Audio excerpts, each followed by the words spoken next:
screen of many, many rectangles. So lovely to see everyone virtually together, practicing our zazen. Maybe emptying our minds from all the anxieties of these times. What a strange way we have of finding a sanctuary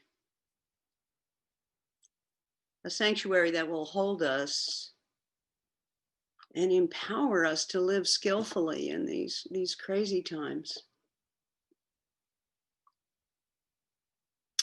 I'm thinking a lot about a sanctuary, a place of protection, a refuge. It's for me where I stop the noise inside and out and recognize my place, in the grandest sweep of time. Just we stop and appreciate our breath. Maybe a soft breeze.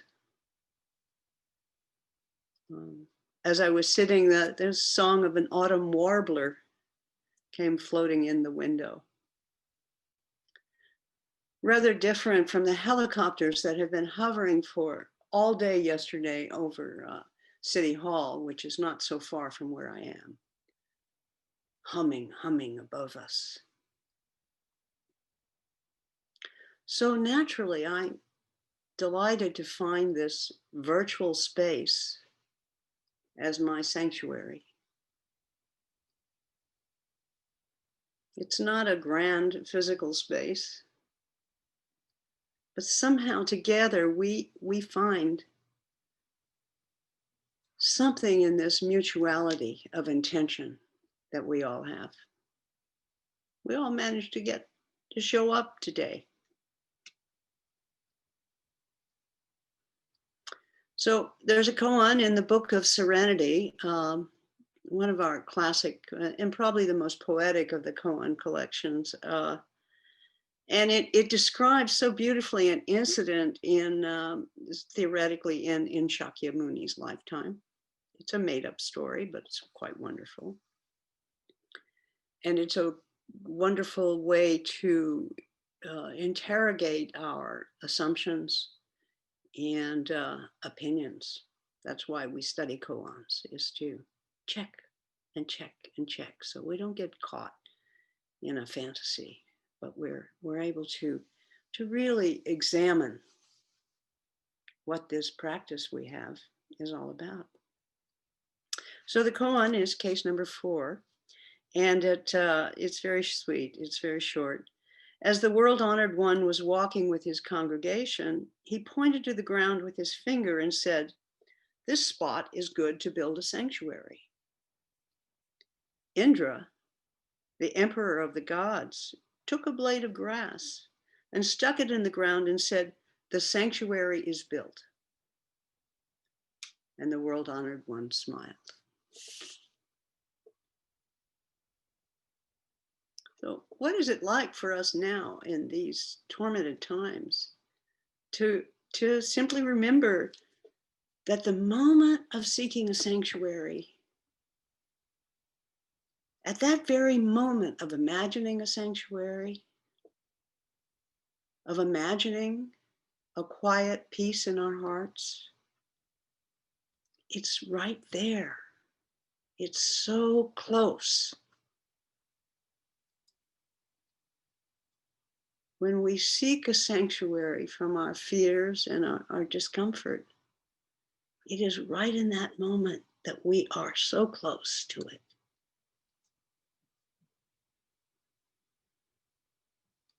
Because where else can it be?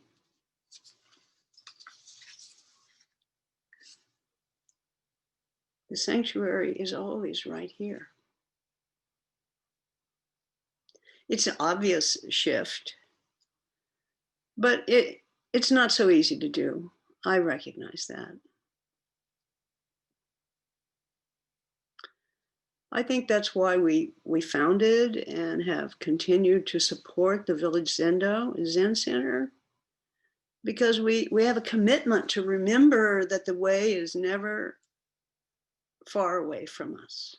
The way is right here. We just need to stop and breathe and remember who we are.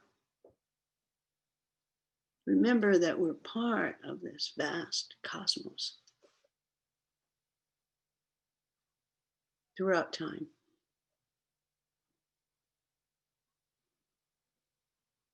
So maybe Shakyamuni, I imagine him, he was feeling inspired, and he saw this lovely location and thought, oh, it'd be great to build a temple here, to inspire others to come and practice in this temple.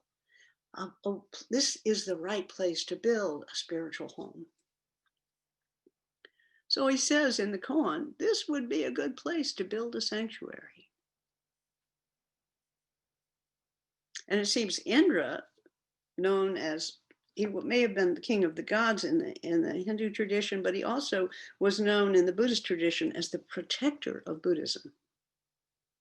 So Indra simply went him one better, because he demonstrated what we seek is always so close to us. We don't have to seek the funding and hire the architects and the contractors. What Indra did was stick a blade of grass in the earth and say, the sanctuary is built.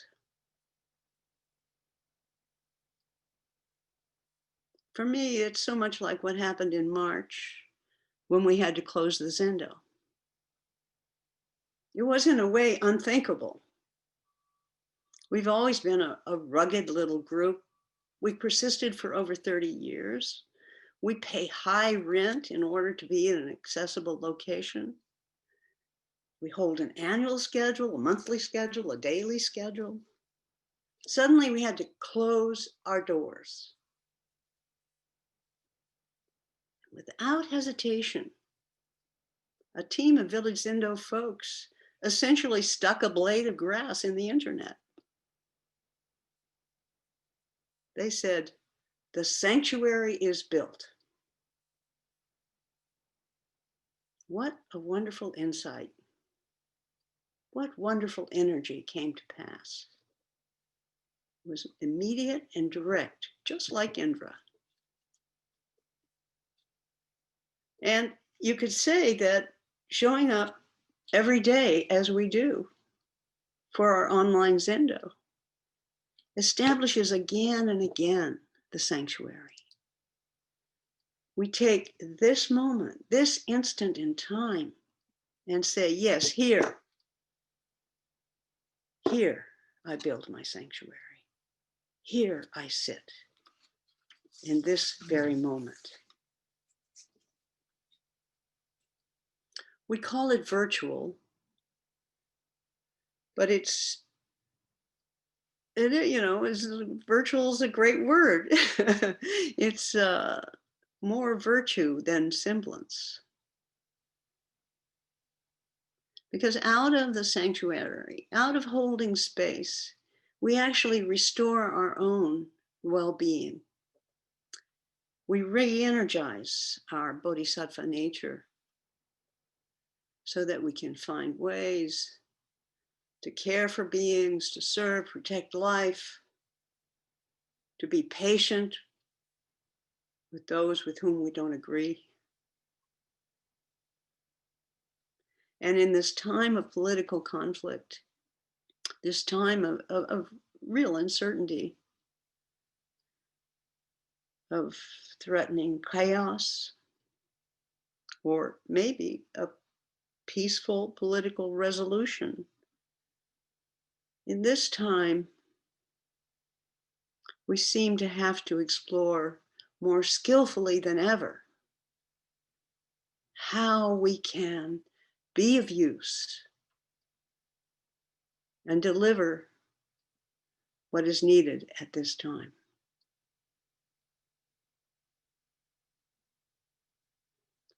So this reminds me of Dogen's study of time being, uh, of our relationship to this aspect of life that we call time. What is that time? Soten spoke skillfully of this fascicle in anticipating that we'll be using it to study throughout our winter Ango. It is Dogen's time being, Uji, and Kaz Tanahashi translates it as time being. Other translators have translated as being time. A very different kind of feeling.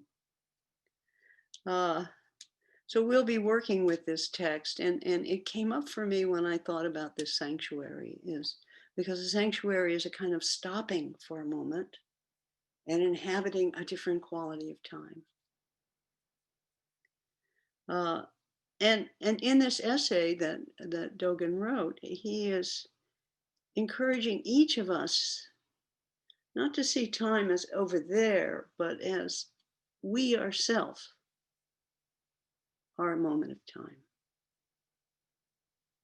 To recognize that in ourselves, to see again and realize our position in the stream of time. You know, now with this pandemic and these political chaos that we're in, where the forces of the classic poisons of Buddhism, greed, anger, and ignorance, are rising to the top. And the vision of community and interdependence and connection are also rising to the top to meet the greed, anger, and ignorance. I know daily I'm reading about threats and remedies, problems and solutions, planning for crisis, hoping for resolution, hoping for a turning towards the bodhisattva vision. At such a time, Dogen says, recognize yourself as a moment of time, to see with new eyes, recognize. For me, that too is sanctuary. And what would that be like? To imagine ourselves as a moment in time. Behind us, our past, the world's past, and before us, the vastness of time. In the midst, right now, each of us, here in this virtual space, breathing in and out, just this moment, together.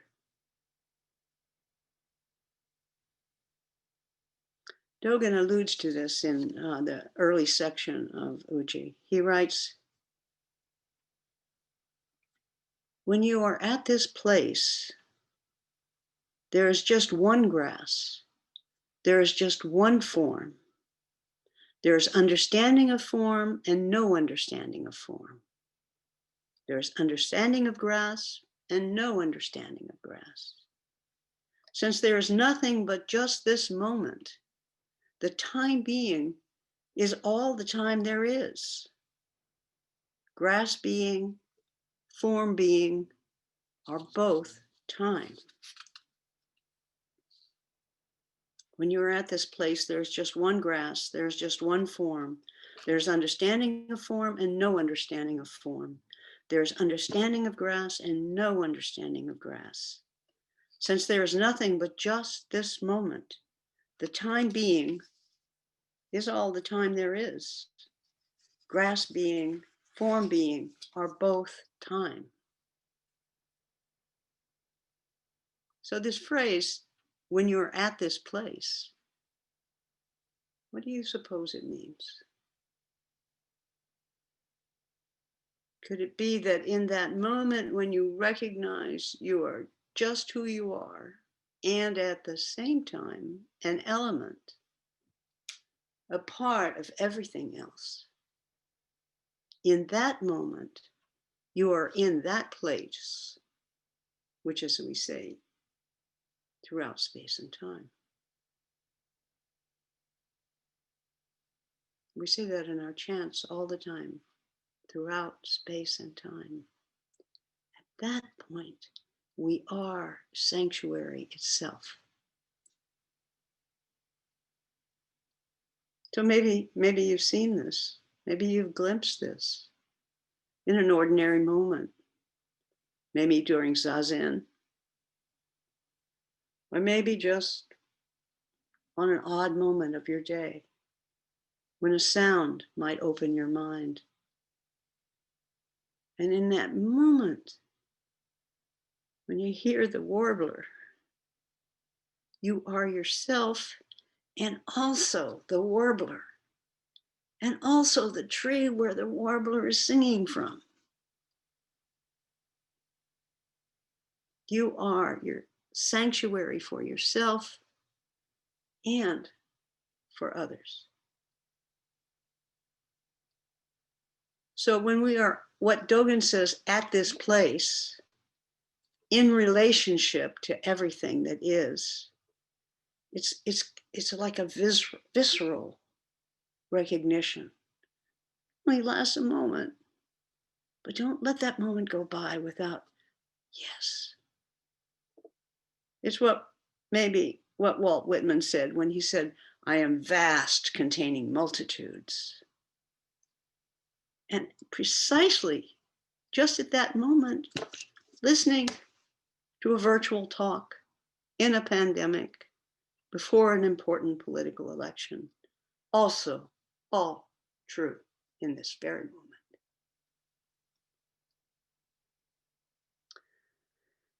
Dogen, when he writes, there is understanding of grass and no understanding of grass.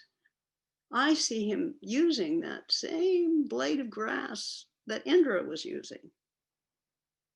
A blade of grass as a device to signal our relationship to the whole.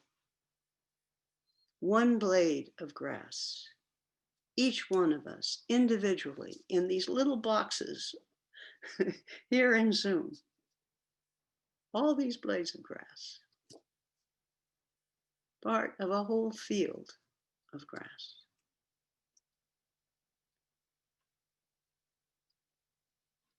And also maybe the blade of grass is reminding us what it is we need to use to build our sanctuary. Dogen's understanding of time and Indra's placing a blade of grass in the earth. And you logging on to Zoom, online Zendo,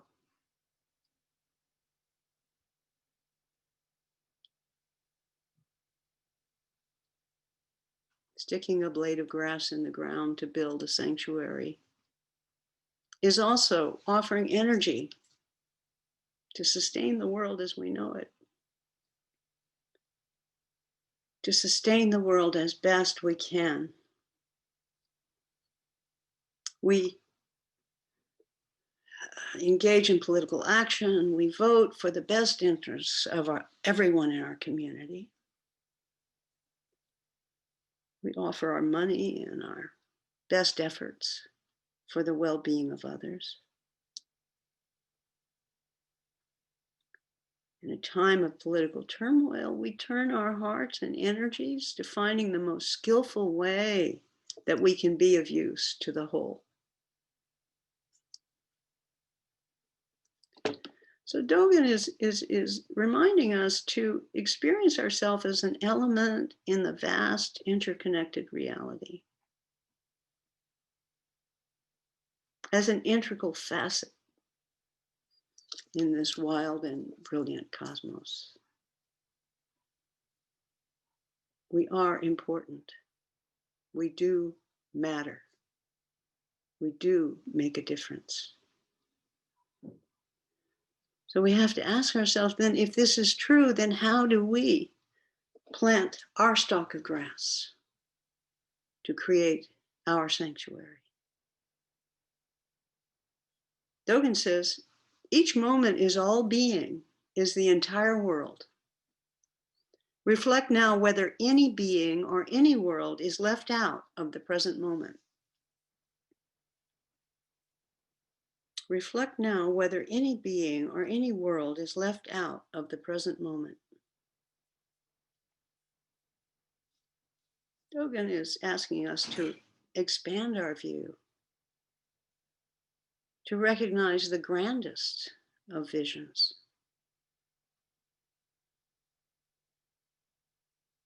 We are a single entity, a wholeness that embraces all that is, all embraces all.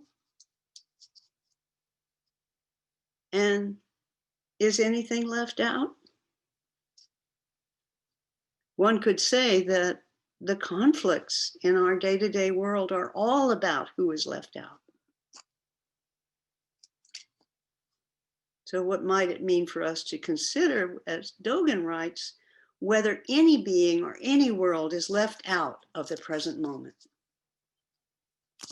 Is anything left out of the present moment? I read that as a charge to me. Who am I leaving out today?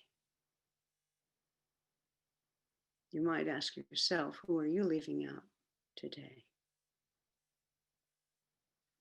This is an amazing, exciting, woke time in our culture. We are being awakened to clusters of economic and political and cultural othering that we may have overlooked. We are rereading history, re-examining language. We are inhabiting the world around us today. And when Dogen reminds us to be part of everything, that everything is a part of us. We're called to recognize that each individual part of that whole requires our loving attention and care. We are all being called to wake up in so many ways. Wake up to the ongoing, changing times. And at the same time, to be able to stop and to experience ourselves as sanctuary, as an element in the vast universe of consciousness, and to embrace the wholeness, the oneness of life. The times are changing. The times are always changing. And we are required to step up and be part of that change. Be part of this very moment. As our 13th century poet philosopher Dogen says, each moment is all being, is the entire world. Reflect now whether any being or any world is left out of the present moment.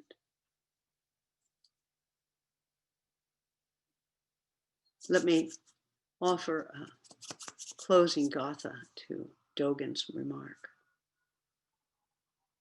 Like a swiftly flowing stream, like a cloud scooting across the sky, my life, your life, and our world, let us take care of all of it.